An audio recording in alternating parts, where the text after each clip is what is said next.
No ano de 1941, poucos meses antes do ataque japonês à base americana de Pearl Harbor, Naoko Mizuhara morava com seus familiares em um pequeno vilarejo em Hiroshima, no Japão.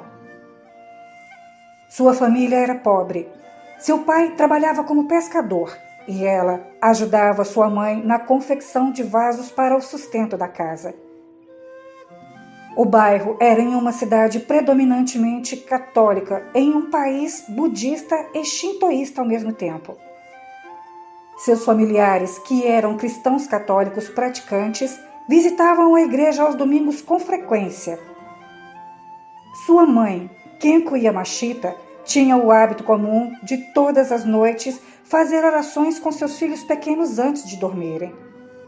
Neste tempo, o Japão era governado pelo imperador Hirohito e seu primeiro-ministro Tojo, e estava mergulhado na Segunda Guerra Mundial e dominava com mãos de ferro suas colônias na Coreia, subjugando os habitantes daquele país.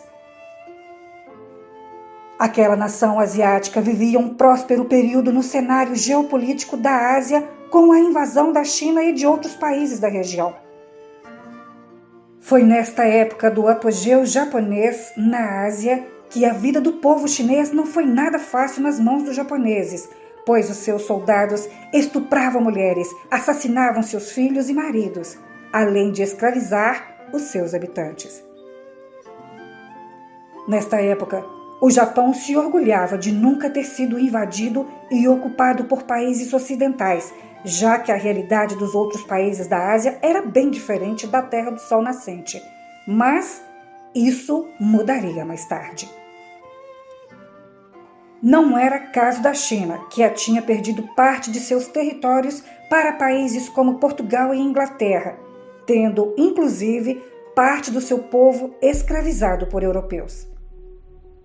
Certo dia, pela manhã, na casa da família Yamashita, o pequeno Yoshihiro tinha acordado chorando muito e sentia uma forte febre emocional. Como era a filha mais velha, Naoko se sentia na obrigação de cuidar e proteger os seus irmãos na ausência de Kenko e Tenshi. Como o garoto, que tinha apenas 8 anos de idade, não parava de chorar, sua irmã, com muita calma, perguntou para o mesmo por que estava tão triste e ele respondeu o seguinte: Oko, assim que fui dormir, sonhei que nossa cidade estava pegando fogo e pessoas iam derretendo até virar pó. Eu sonhava que era uma manhã ensolarada e tinha muitas pessoas passeando e se divertindo. Mas, de repente, uma grande bola de fogo foi surgindo no céu e destruindo tudo em nossa volta.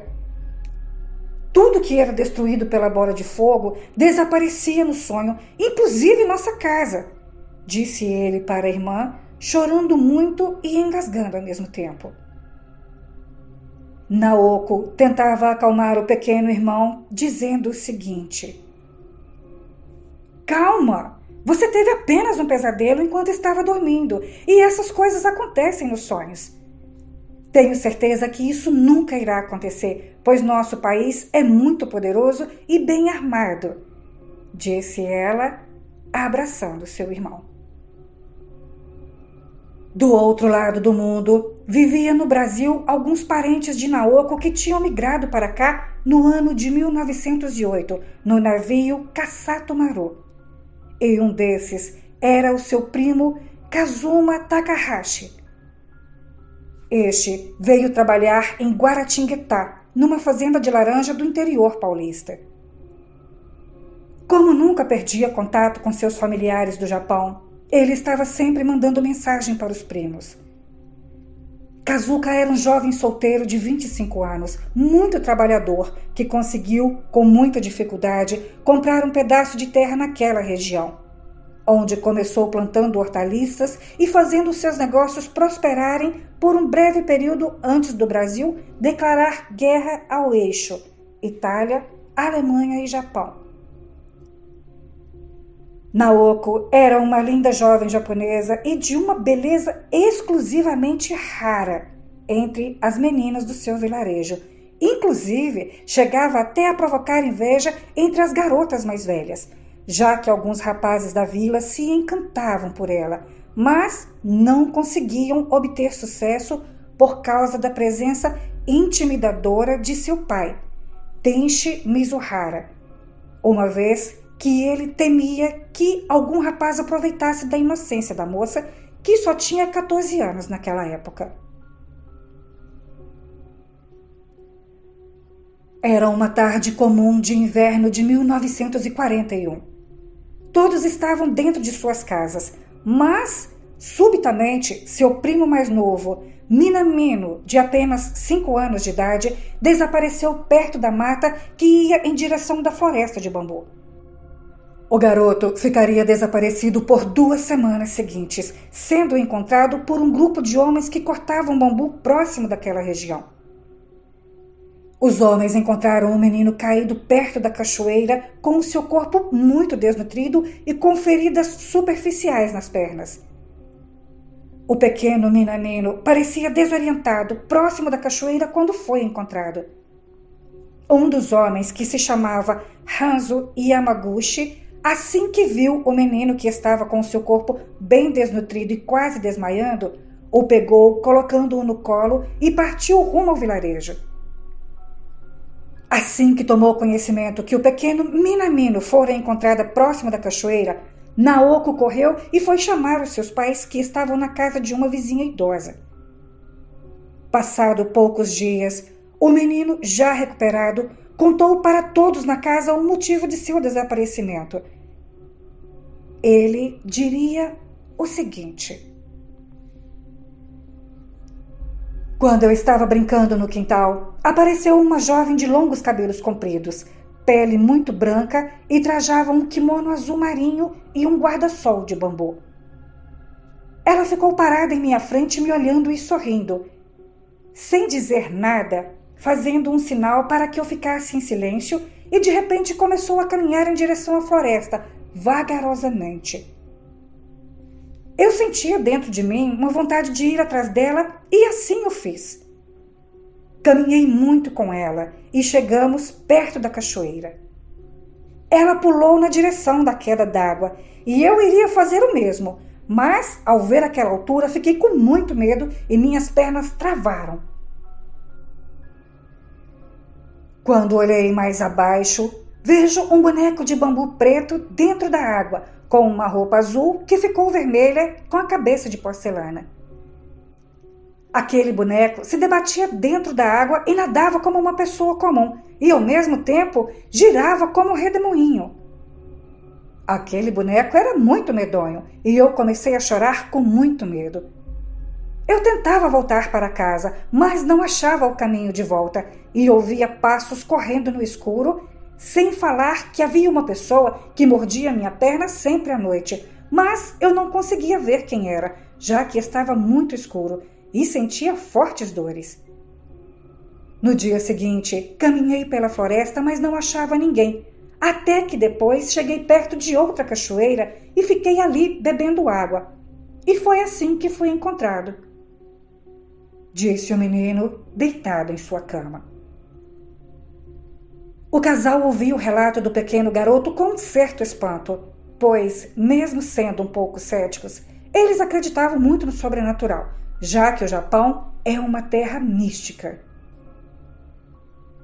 Até aquele momento, não passava pela cabeça da família de Naoko que eles seriam atormentados por uma entidade demoníaca na sua casa por muito tempo. Os dias foram se passando e fenômenos paranormais começaram a acontecer na casa de Naoko durante a noite e a madrugada. Era por volta de 20 horas, quando passos pesados passaram a correr em volta da casa e pedras que caíam do nada no telhado, como se alguém tivesse jogando-as em cima da casa. Tenchi, incomodado com aquele barulho de pedra no seu telhado, exclamou o seguinte: "O que esses moleques desocupados estão fazendo? Vou logo lá fora ver quem é o palhaço, e se for filho de algum vizinho, vou chamar a atenção dos pais", disse ele, levantando do chão onde a família estava reunida jantando. "Tome cuidado, pai. O senhor não sabe quem está lá fora, disse Naoko para o seu pai. Tenchi pegou uma katana que fora do seu pai e foi ver quem corria em volta de sua casa jogando pedras no telhado. Para sua surpresa, não havia ninguém fora da casa, mas o barulho de pedras não cessava de jeito nenhum, e isso deixou aquele homem e todos na casa de boca aberta diante deste acontecimento.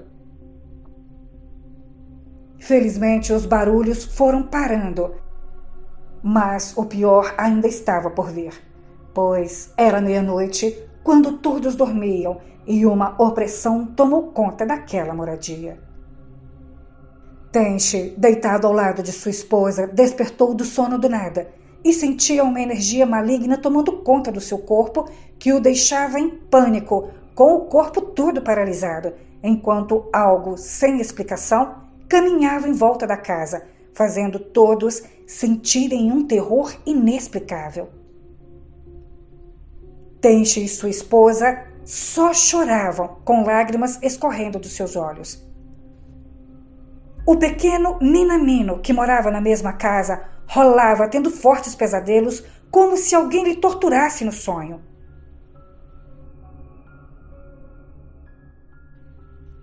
Deitado em sua cama, ele sonhara que aquela mesma mulher que o levara para a floresta estava dentro de sua casa e levitava, atravessando as paredes de madeira como algo intangível. Aquele ser bestial agora tinha sua aparência bem diferente da primeira. Suas unhas eram vermelhas e longas, suas orelhas pontudas como as de um morcego e seus dentes eram como de um vampiro. Sua pele extremamente branca e longos cabelos negros bem compridos causavam um certo espanto. Essa mesma mulher girava e, ao virar de costas, ela tinha outro rosto que não era feminino, e sim masculino com uma barba negra.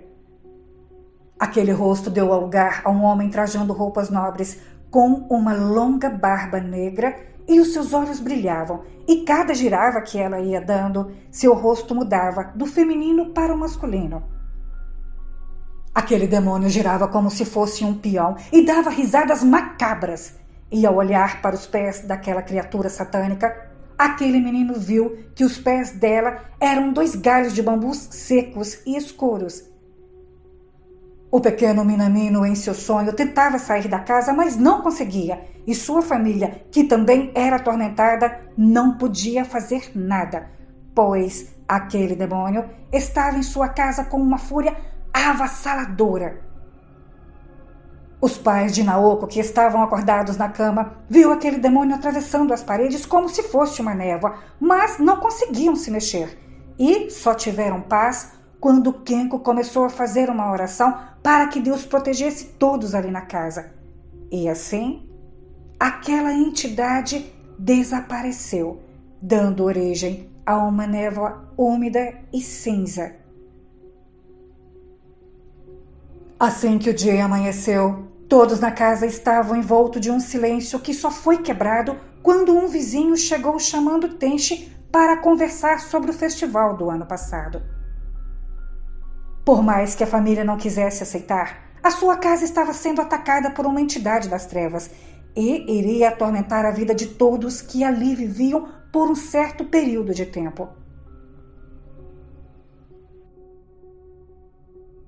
Enquanto a família de Naoko era atormentada pelo espírito maligno, o Japão cometia as mais terríveis atrocidades na Ásia, estuprando mulheres, crianças e assassinando os homens na China e também na Península Coreana. Por onde o exército nipônico passava, deixava um verdadeiro rastro de morte, seguido por um desespero fora de série. Mas isso tudo mudaria com o suposto ataque à base americana de Pearl Harbor, o que forçaria os Estados Unidos a entrarem na Segunda Guerra Mundial. Na casa de Naoko, algo muito pior estava prestes a acontecer, pois naquela madrugada, o espírito que aparecera para o pequeno Minamino iria se materializar dentro da casa e ali fariam coisas fora da compreensão humana.